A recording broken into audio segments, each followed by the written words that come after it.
This is a Reconstruction radio production. Please visit garynorth.com/freebooks for a PDF download of this book and for many other great Christian books.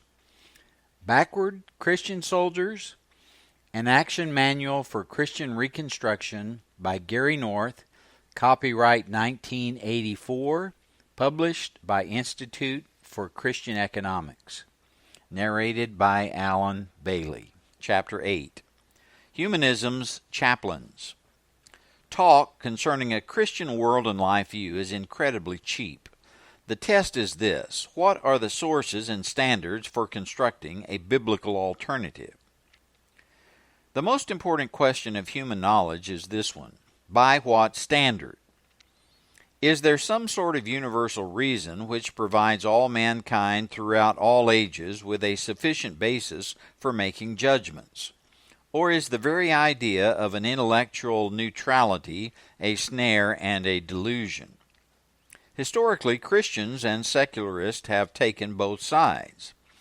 In their attempts to devise a universally valid intellectual defense of the faith, Christian apologists have appealed to natural law, or the law of non-contradiction, or some other common ground methodology. They have hoped that logic might bring rebellious men face to face with the claims of Christ. As Cornelius Van Til has demonstrated in numerous books, this appeal rests on the assumption of human autonomy, that is, the universally valid logic of human minds. It is an invalid presupposition. The only common ground is the sense of God's image in all men. Secularists, especially prior to the mid-1960s, also appeal to natural law or technocratic, non-ideological, pragmatic wisdom in order to convince men of the universal validity of one or another program of social reconstruction.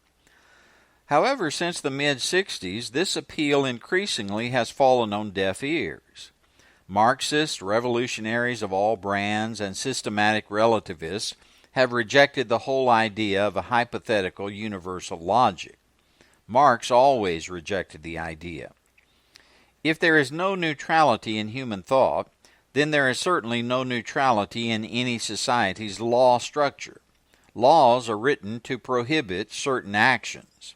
These laws rest on the presupposition that certain acts are inherently wrong, according to a particular moral and religious order.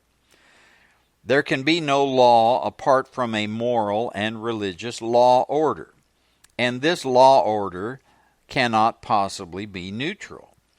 Social reconstruction. If men are to work out the implications of their religious faiths, then they will attempt to reconstruct the external institutions of society in terms of a particular law order. Only a totally internalized religion can legitimately neglect the task of external renewal. Yet it is very difficult to imagine how such a totally internalized religion might even operate. How can we speak of ethics, human action within the framework of moral law, apart from external effects on other people and the creation? Even a pole-sitting ascetic is making a statement about his relationship with the world, and he has to have someone supply him with food, water, and clothing, not to mention volunteer bedpan services. He is absorbing the scarce economic resources of the creation in his attempt to demonstrate his supposed withdrawal from the affairs of mankind. He is making a statement about the proper way to live in this world, which implies a moral obligation on others either to imitate him or to acknowledge the legitimacy of his activities or inactivities. This is why it is impossible, or at least extraordinarily difficult, to imagine an ethical system which has no vision of social reconstruction, no blueprint for society at large. Yet it is popular today within Christian circles to make grandiose pronouncements concerning the immorality of grandiose pronouncements regarding society.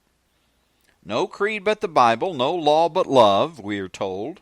A rigorous creed to be sure, And from this presupposition, men have created systematic ethical systems justifying retreat. The pilgrim motif replaces the Christian soldier motif. The social irrelevance of modern Christianity is defended on principle, as if social irrelevance were an ethical goal to be pursued in a disciplined fashion.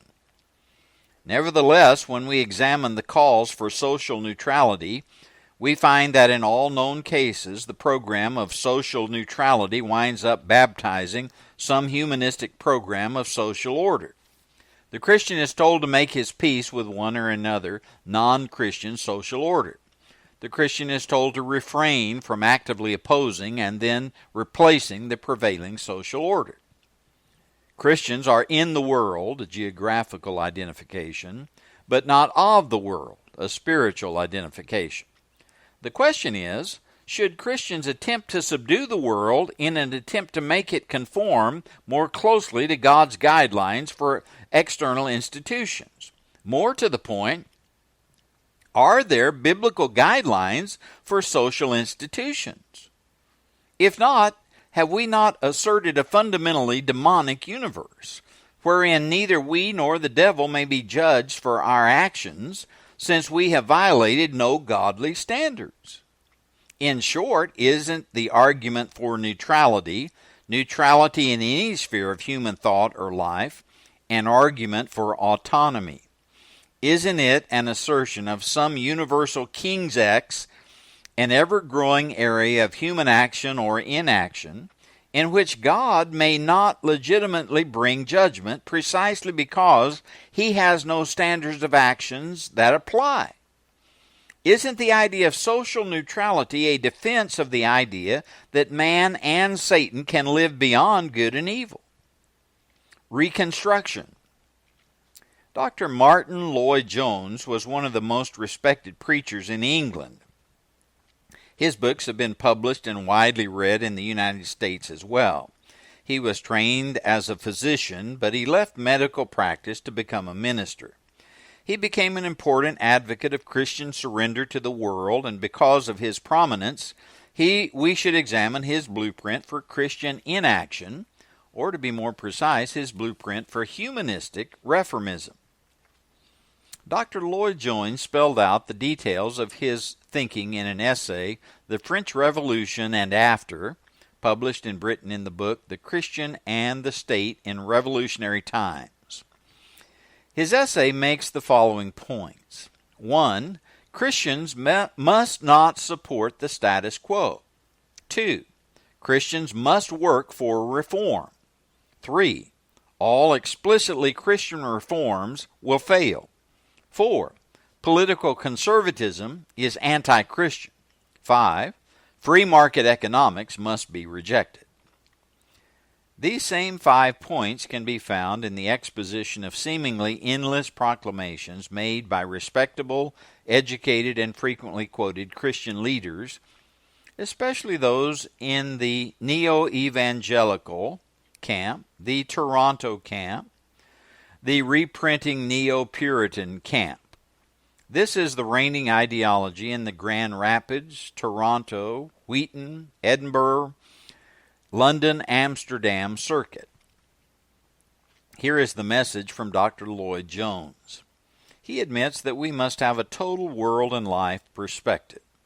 The Christian is not only to be concerned about personal salvation, it is his duty to have a complete view of life as taught in the Scripture. Page 101. This is a common theme of most educated Christian leaders, the need for a biblical perspective. It is this statement that is expected to serve as a sort of cleric's collar for truly progressive Christians, a means of distinguishing oneself from modern fundamentalism, whose advocates have not generally bothered themselves with questions of philosophy.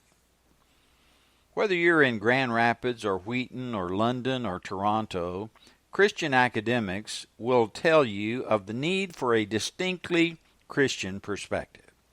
That makes sense.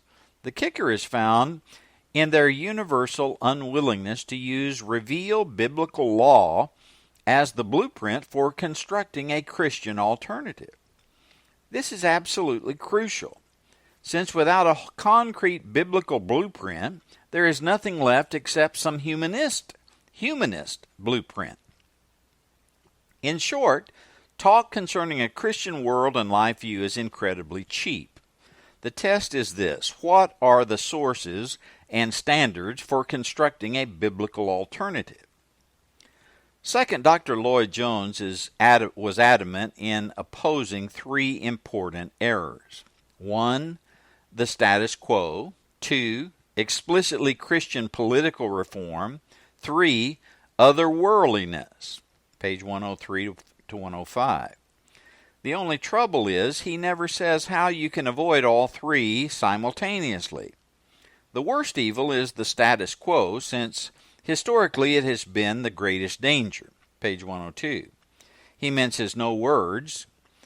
For some strange reason, one of the greatest temptations to a man who becomes a Christian is to become respectable.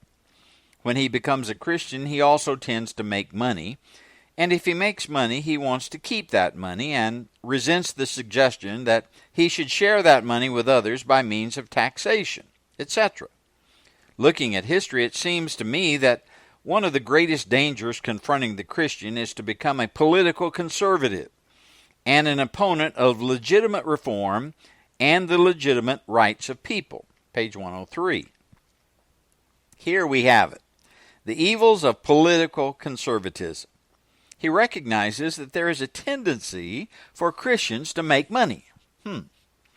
Sadly, he refuses to speculate concerning the reasons for this tendency to exist, and exist it does, Deuteronomy 8 and 28. But men who make money don't appreciate being forced by state bureaucrats to contribute money to the care and maintenance of statist power. That is, welfare programs used for the purchase of votes for politicians, what Rushdoony has called the politics of guilt and pity. This, the good doctor argues, is an evil attitude on the part of Christians. They don't like to share their wealth with the state. The state, by implication, has a perfect right to the wealth of hard-working, thrifty, risk-taking Christians who have prospered financially. This is called the legitimate rights of the people. It's also called Keynesianism, interventionism, statism, the new economics, political liberalism, the New Deal, the welfare state, the corporate state, and in the 1930s was known as fascism. It is theft with a ballot box instead of a gun. It is the Christian liberals' rewriting of the sixth commandment: "Thou shalt not steal except by majority vote." It is the economics of most voters in Grand Rapids, Toronto, Wheaton, Edinburgh, London, and especially Amsterdam. He recognizes the Anglo-Saxon Protestant nonconformist. Those opposed to an established state church have traditionally been political reformists. These people were defenders of 19th century political liberalism, political equality, but with economic freedom. He also recognizes that those defending the idea of a cultural mandate, Genesis 1:28, tend to be political reformers, as do the Marxist liberation theologians. In his interview in Christianity Today, February the 8th, 1980, he made clear his attitude toward the cultural mandate concept. Carl F.H. Henry asked him, from the perspective of neo-evangelicalism, would you agree that even if we might have only 24 or 48 hours to withhold a witness in the political or any other arena is to withdraw prematurely from the social responsibility of the Christian and to distrust the providence of God? Might he not do something even in the last few hours that he had not done before? The closer we get to the end time, isn't it that much more important to address public conscience? Must we not press the claims of Christ in all areas of society and remind people, whether they receive Christ or not, of the criteria by which the returning king will actually judge men and nations? This is an excellent question. Whether asked by a neo-evangelical or neo-Darwinian or a Christian Reconstructionist, Dr. Lloyd Jones' answer was quite explicit.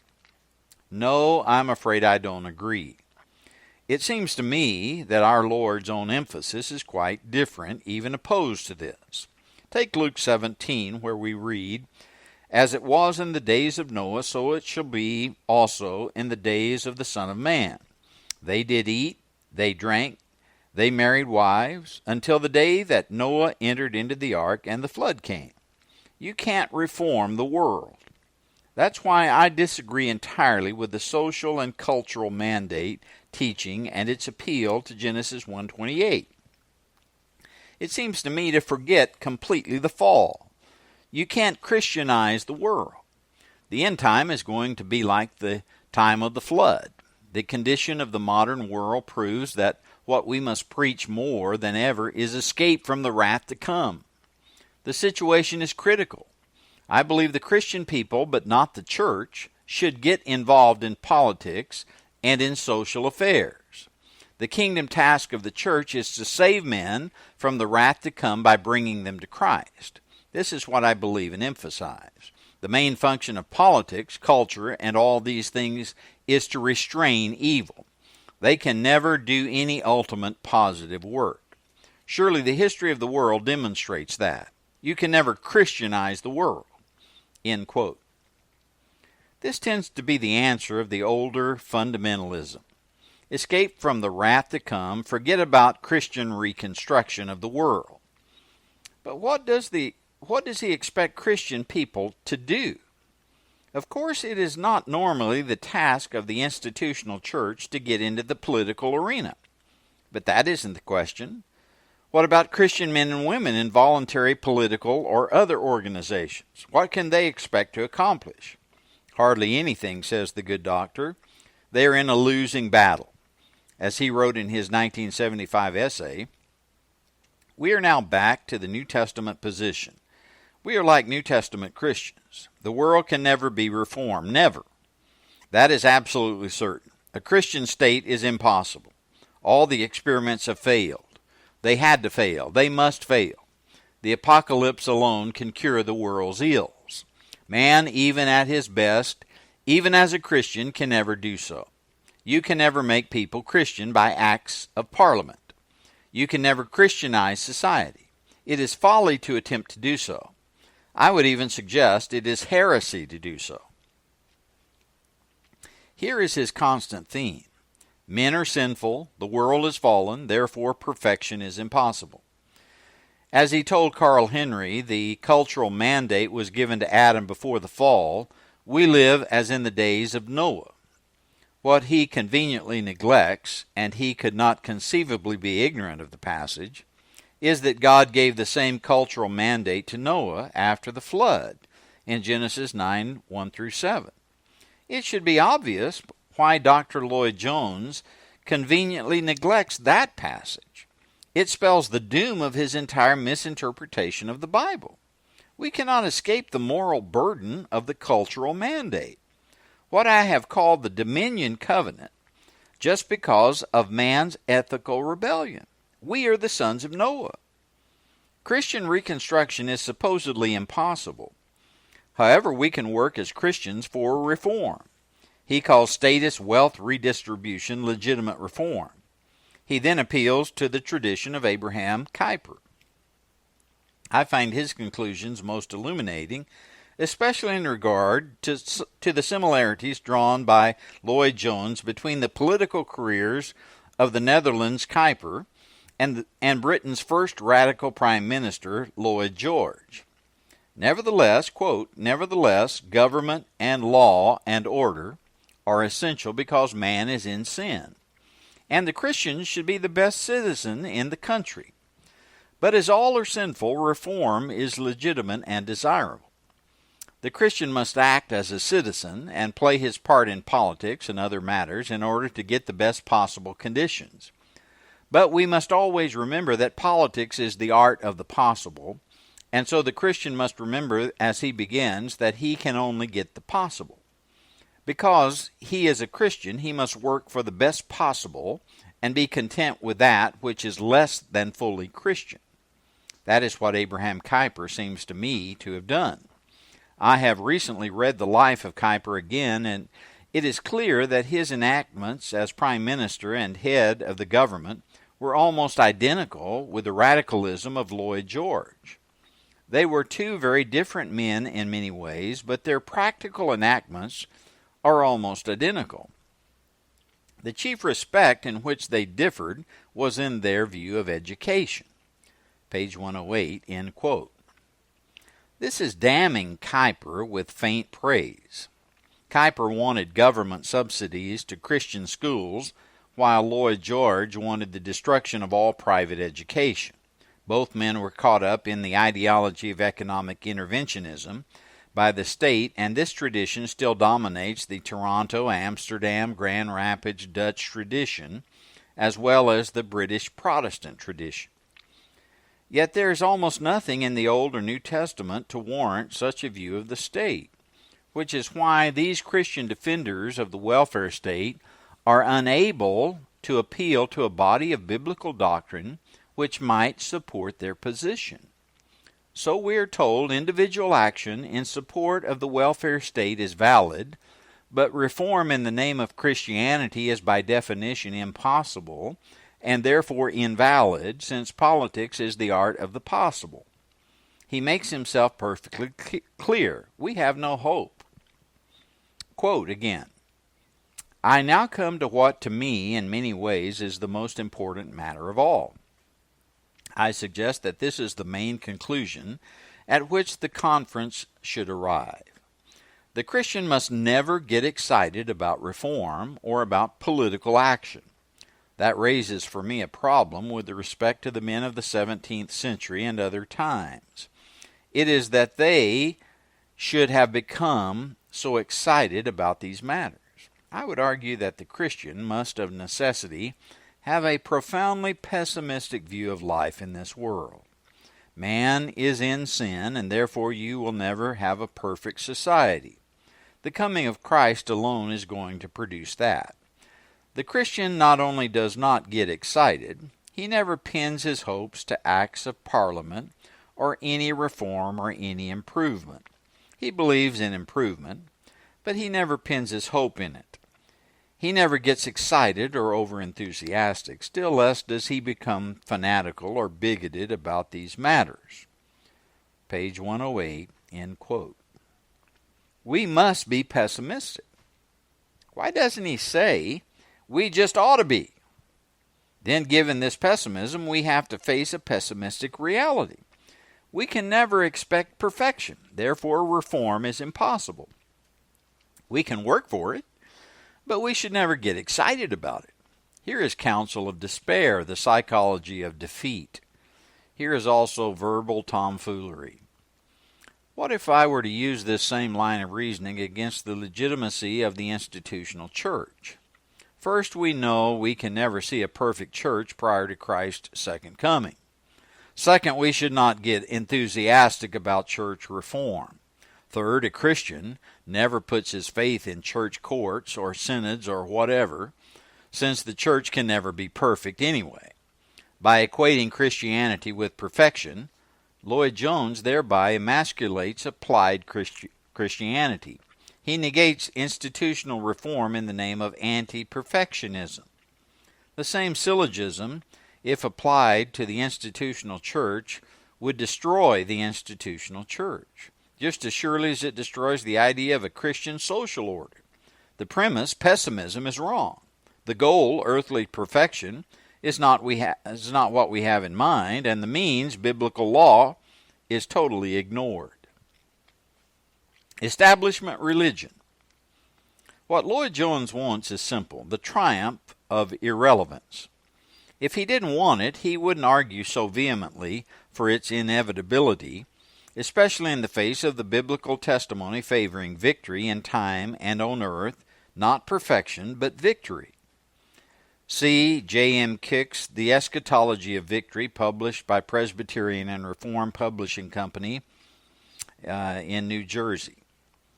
I am reminded of C.S. Lewis's words, "In a sort of ghastly simplicity, we remove the organ and demand the function. We made men without chest and expect of them virtue and enterprise. We castrate and bid the geldings to be fruitful." The Abolition of Man, page 35. What he calls for, and for what the overwhelming majority of widely read, academically respectable Christians call for, is the defense of the status quo of the late 20th century. The modern status quo being Darwinian or Marxist, or in some other way evolutionistic, is based on the idea of change, whether reformist or revolutionary. It wants more government, not less. More state welfare, not less. More coercively enforced economic equality, not less. More taxation of the productive, not less. The modern status quo is the status quo of constant change, government-enforced experimentation.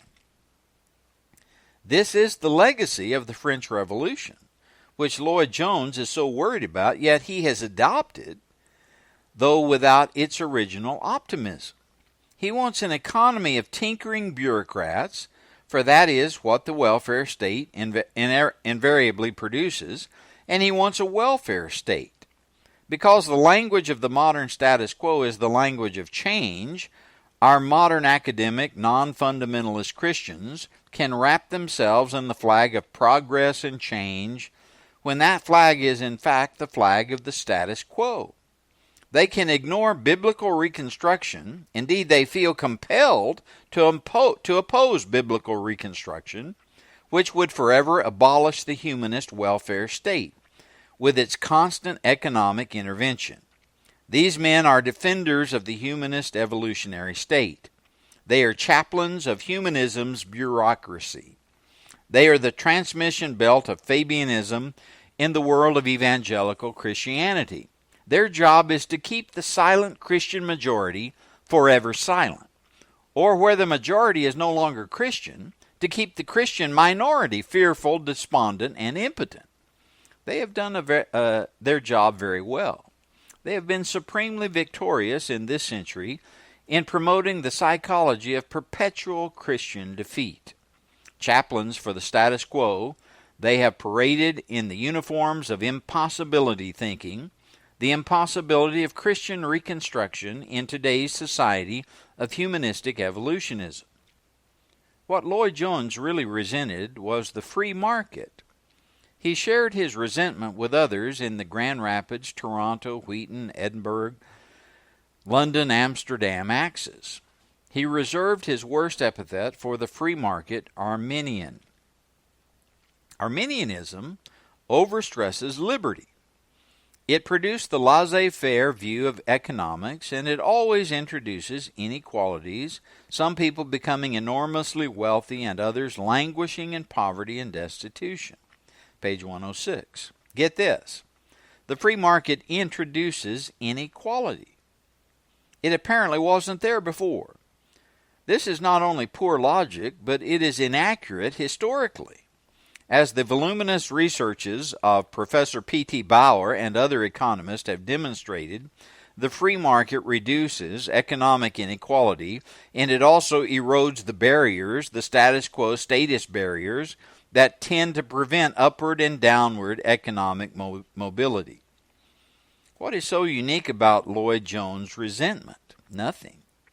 It is the standard run-of-the-mill pap that has been stuffed into the heads of 2 generations of American college students and 3 generations of British college students. It is the same old Fabianism, the same old Keynesianism. It is the status quo. So, using the language of anti-status quo, Dr. Lloyd Jones joined the ranks of the ordained chaplaincy of humanist conformity. He was a conformist, and he was therefore granted the right to use the language of progressive reformism, so long as it was not promoted in the name of Christianity, so long as it has abandoned any appeal to Old Testament law, and so long as it abandoned hope. Is it any wonder that leadership like this has produced generations of socially impotent Christians? Is it any wonder that humanism in the form of the welfare state has triumphed? In the realm of society, the salt has lost its savor. We have been afflicted with chaplains who have actively promoted savorless salt. The sheep need better shepherds. They need shepherds who are not front men for political humanism's wolves. The Reconstructionist Radio Podcast Network brings to you a complete lineup of podcasts where you will hear practical and tactical theology. Our desire is not simply that you consume our shows, but that you also live out your faith in every area of life. We can talk all day long about these things, but if we fail to put them into practice, then we fail as ambassadors of Jesus Christ, our King. Subscribe now to your favorite Reconstructionist Radio Podcast Network shows, or you can subscribe to the Reconstructionist Radio Master Feed, where all of the content we produce, including the audiobooks and audio articles, will pop up as soon as they are available. And don't forget to visit reconstructionistradio.com to volunteer as a narrator or to partner with this ministry financially. May the Holy Spirit stir you into action for Christ and His kingdom.